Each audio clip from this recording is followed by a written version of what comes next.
사무엘아 23장. 이것은 다윗의 마지막 말이다. 이새의 아들 다윗이 말하노라. 하나님이 위대하게 하신 자, 야곱의 하나님이 왕으로 선택한 자, 이스라엘의 시인 다윗이 노래하노라.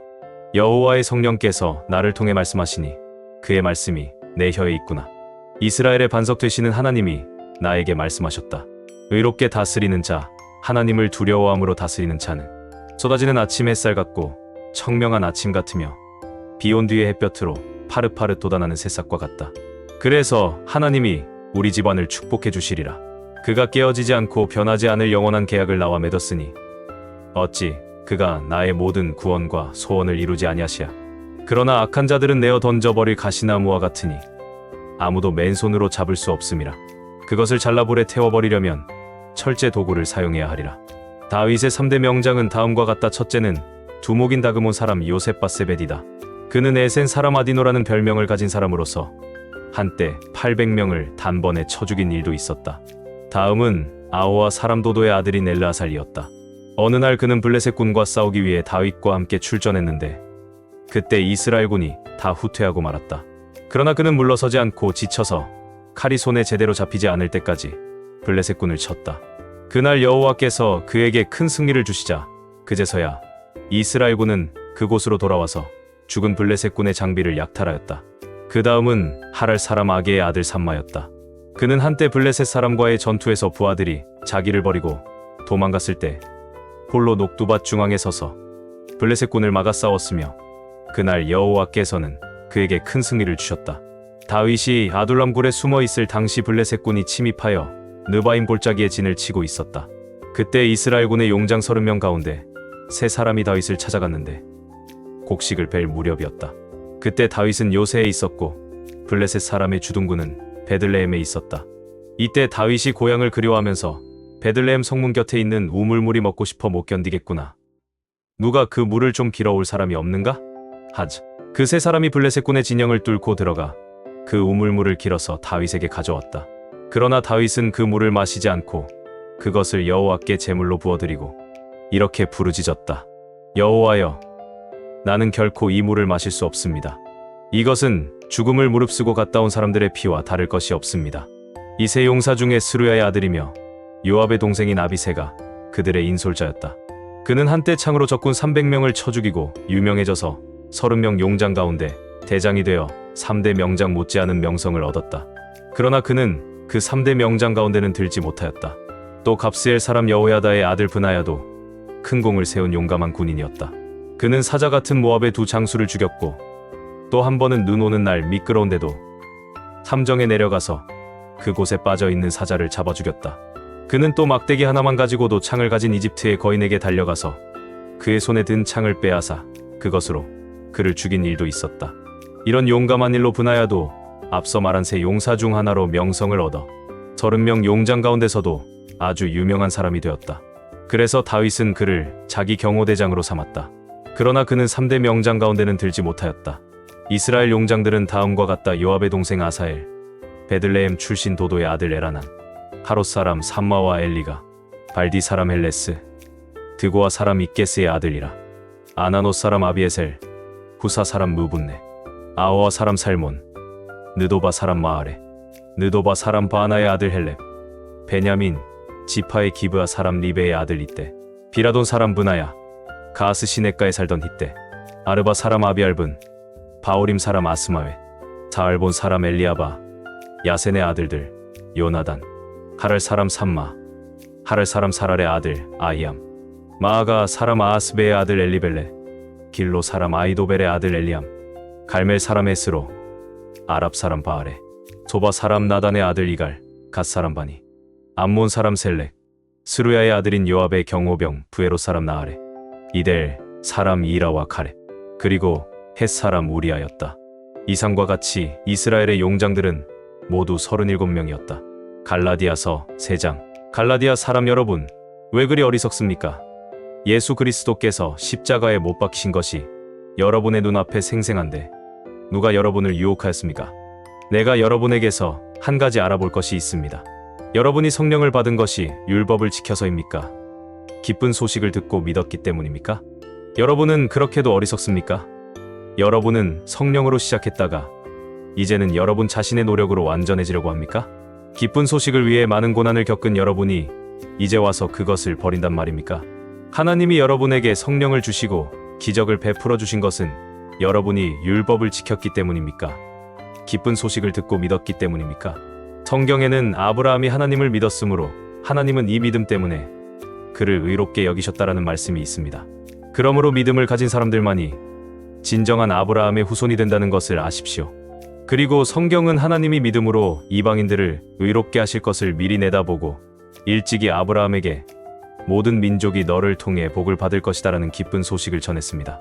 그러므로 믿음으로 사는 사람은 믿음을 가진 아브라함과 함께 복을 받습니다. 율법을 지켜서 구원받으려는 사람은 모두 저주 아래 있습니다. 그것은 율법책에 기록된 모든 것을 항상 지키지 않는 사람은 누구든지 저주를 받을 것이다라고 성경에 기록되어 있기 때문입니다. 그래서 하나님 앞에서는 아무도 율법으로는 의롭게 되지 못한다는 것이 분명합니다. 성경에도 의로운 사람은 믿음으로 살 것이다라고 기록되어 있습니다. 율법은 믿음에 근거한 것이 아닙니다. 오히려 성경은 율법을 지키는 사람은 율법으로 살 것이다 라고 말합니다. 그리스도께서는 우리를 위해 십자가에 달려 저주를 받으심으로 우리를 율법의 저주에서 구해 주셨습니다. 성경에도 나무에 달린 사람마다 저주를 받은 자입니다 라고 기록되어 있습니다. 이것은 그리스도 예수님 안에서 이방인들도 아브라함의 복을 받고 우리도 믿음으로 약속된 성령을 받도록 하기 위한 것입니다. 형제 여러분, 사람들끼리도 한번 맺은 계약은 아무도 취소하거나 변경하지 못합니다.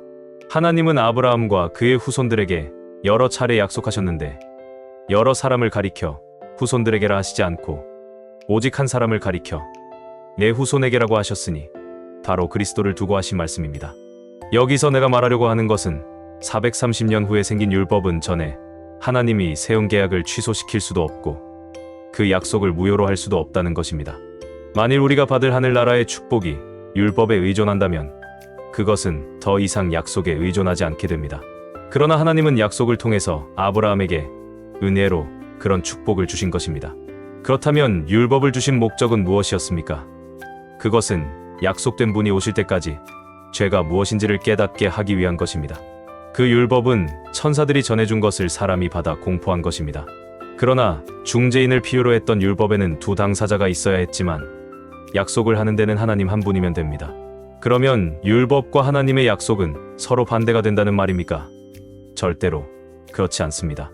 만일 사람을 살리는 율법을 주셨다면 의롭게 되는 일이 율법을 통해서 이루어졌을 것입니다. 그러나 성경은 온 세상이 죄의 포로가 되었다고 선언하고 있습니다. 이것은 예수 그리스도를 믿는 믿음을 통해 약속된 것이 믿는 사람들에게 주어지도록 하기 위한 것입니다. 믿음의 때가 오기 전에는 우리가 죄의 포로가 되어 믿음이 계시될 때까지 갇혀 있었습니다. 그래서 율법은 우리를 그리스도에게로 인도하는 가정교사 구실을 하여 우리가 믿음으로 의롭다는 인정을 받도록 하였습니다. 믿음의 시대가 왔으므로 이제는 우리가 율법 아래 있지 않습니다. 여러분은 다 믿음으로 그리스도 예수님 안에서 하나님의 아들이 되었습니다. 누구든지 그리스도와 연합하는 세례를 받은 사람은 그리스도로 옷을 입은 것입니다. 여러분은 다 그리스도 예수님 안에서 하나가 되었으므로 유대인이나 그리스 사람이나 종이나 자유인이나 남자나 여자나 차별이 없습니다. 여러분이 만일 그리스도에게 속한 사람이라면 여러분은 아브라함의 후손이며 하나님이 약속하신 것을 받을 상속자들입니다. 에스겔 30장. 여호와께서 나에게 말씀하셨다. 사람의 아들아, 너는 나 주 여호와가 하는 말을 예언하고 선포하라. 너희는 슬프다. 그날이여 하고 외쳐라. 그날이 가까웠다. 여호와의 날이 가까웠으니 온 세계의 절망의 날이여 파멸의 날이다. 칼이 와서 이집트를 칠 것이며 에티오피아에 큰 번민이 있을 것이다. 수많은 사람들이 이집트에서 쓰러질 때 이집트의 재물이 약탈당할 것이며 그 나라의 터전이 무너져 내릴 것이다. 에티오피아, 리비아, 리디아, 아라비아, 굽, 그리고 그들과 동맹한 나라의 군인들도 그 전쟁에서 죽음을 당할 것이다. 나 여호와가 말한다. 북쪽 믹돌에서부터 남쪽 아스완에 이르기까지 이집트를 지원하는 자들이 칼날에 쓰러질 것이니 이집트의 교만한 기세가 꺾일 것이다. 이것은 나 주 여호와의 말이다. 그 땅은 세상에서 가장 황폐할 것이며 그 성들도 완전히 폐허가 될 것이다. 내가 이집트에 불을 놓아 그 모든 동맹국들을 소멸할 때 그들이 나를 여호와인 줄 알 것이다. 그날에 내가 사자들을 배로 급히 보내 방심하고 있는 에티오피아 사람들을 두렵게 하겠다. 이집트가 파멸하는 날에 그들에게도 근심이 있을 것이다. 보라, 그날이 다가오고 있다. 나 주 여호와가 말한다. 내가 바빌로니아의 느부갓네살왕을 통해 수많은 이집트 사람들을 죽일 것이다. 그가 세계에서 가장 잔인한 자기 군대를 거느리고 와서 그 땅을 황폐하게 할 것이며 그들이 칼로 이집트를 쳐서 그 땅을 시체로 가득 채울 것이다. 내가 나일강을 말리고 그 땅을 악인들에게 팔 것이며 외국인들의 손으로 그 땅과 그 가운데 있는 모든 것을 황폐하게 하겠다. 이것은 나 여호와의 말이다.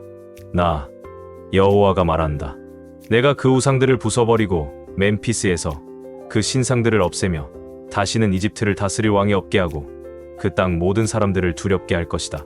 내가 바드로스를 황폐하게 하고 소환의 불을 지르며 데베스를 벌하고 이집트의 요새인 펠루시움에 내 분노를 쏟고 데베스 사람들을 죽이겠다. 내가 이집트에 불을 지를 것이니 펠루시움이 괴로워서 몸부림치고 데베스는 찢어져서 나뉠 것이며 멤피스는 항상 고통을 당할 것이다. 헬리오폴리스와 부바스티스의 젊은이들이 칼날에 쓰러질 것이며 그 여자들은 포로로 잡혀갈 것이다.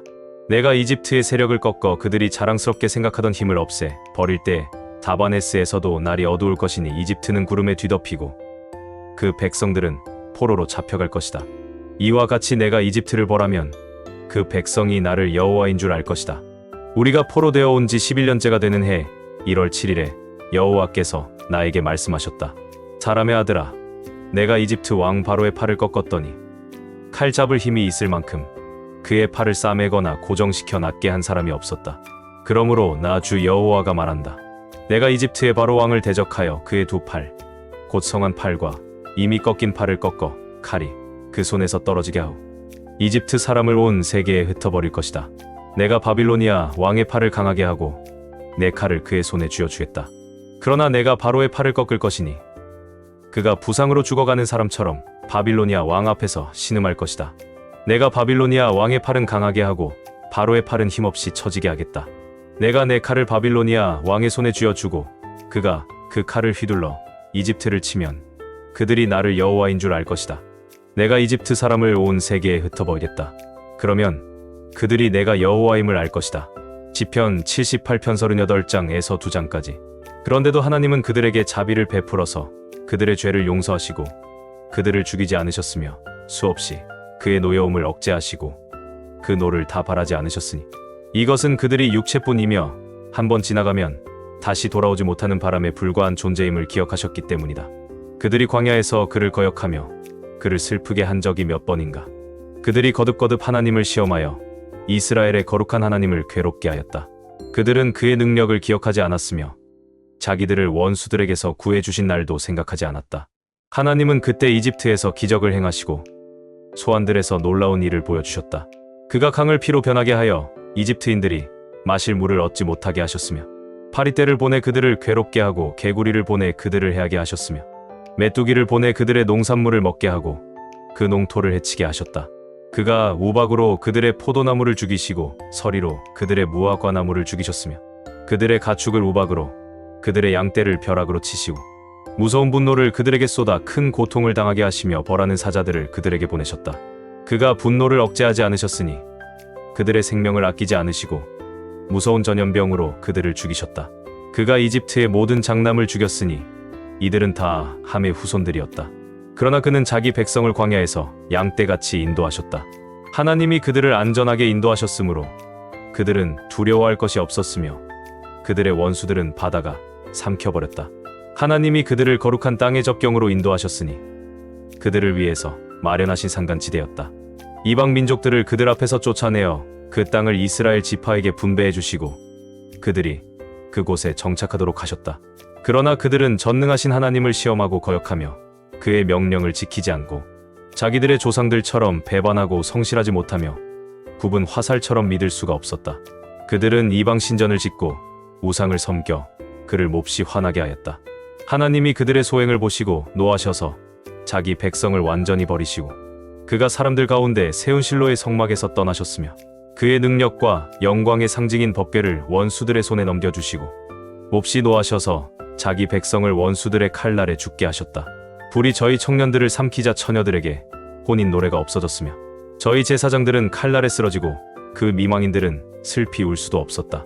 그때 여호와께서 자다가 깬 자같이 술 기운으로 깨어난 용사같이 일어나셔서 그의 대적을 물리치시고 그들이 회복할 수 없는 수치를 당하게 하셨다. 그러나 그는 요셉의 집안을 버리시며 에브라임 지파를 택하지 않으시오. 대신 유다 지파와 그가 사랑하시는 시온산을 택하셔서 높은 산처럼 영원히 견고하게 하신 땅처럼 그곳에 성전을 지으셨다. 그가 또 자기 종 다윗을 택하시고 양을 치던 목장에서 그를 이끌어내어 자기 백성인 이스라엘의 목자가 되게 하셨다. 그래서 다윗은 그들을 정성껏 기르고 능숙하게 잘 인도하였다.